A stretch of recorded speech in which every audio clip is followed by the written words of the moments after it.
ഞാൻ ഈ അടുത്തിടെ ഇന്ന് ചിന്തിക്കുകയായിരുന്നു, രാത്രി പ്രാർത്ഥനയ്ക്ക് എന്തിനാണ് ഇത്രയേറെ കൗമാകൾ? ഇടയ്ക്കിടയ്ക്ക് ക്രൂബന്മാരുടെ സ്തുതിപ്പും ഒക്കെ ആയിട്ട് എന്തിനാണ്? ക്രൂബന്മാരുടെ സ്തുതിപ്പ് ഏതാണെന്നറിയോ? ഏതാ?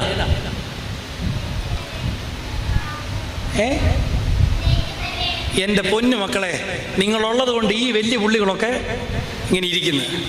കുഞ്ഞുങ്ങൾക്കറിയായിരുന്നു കേട്ടോ, കർത്താവിൻ്റെ ബഹുമാനം തൽസ്ഥാനത്തിൻ്റെക്കും. ഞാൻ ഒരു അവിവാഹിത പട്ടക്കാരനായി എല്ലാ യാമങ്ങളും നിർബന്ധിതമായി, ചിലപ്പോൾ മടിയൊക്കെ വരാറുണ്ട്, നിർബന്ധിതമായി നടക്കുമ്പം എന്നെ ഏറ്റവും കൂടുതൽ ത്രസിപ്പിക്കുകയും സന്തോഷിപ്പിക്കുകയും ചെയ്യുന്നൊരു ഭാഗമാണ് ഇത് പ്രാർത്ഥിച്ച് കുമ്പിടുന്ന സന്ദർഭം. അതിരാവിലെ എഴുന്നേറ്റ് പിതാക്കന്മാരെ പ്രാർത്ഥിക്കാൻ ക്രമീകരിക്കുന്നതിൻ്റെ ഇടയ്ക്കിടയ്ക്കിടയ്ക്ക് പറയുകയാണ്, നിങ്ങളുടെ പ്രാർത്ഥന വളരെ ലെങ്തി ആയിരിക്കണം. അതിനിടയ്ക്ക് പറയേണ്ടുന്ന ഒരു പ്രാർത്ഥന ഇതാണ്: കർത്താവിൻ്റെ ബഹുമാനം ആരോടൊപ്പം ചേർന്ന മാലാഖമാരുടെ വൃന്ദം ഘോഷിക്കുന്നത് പോലെ നിങ്ങൾ ഘോഷിക്കണം. ഈ കൗമ പ്രാർത്ഥനകൾ നിർവഹിക്കുമ്പോൾ നമ്മളോട് പിതാക്കന്മാർ പറഞ്ഞിട്ടുണ്ട് എങ്ങനെ ചെയ്യണം.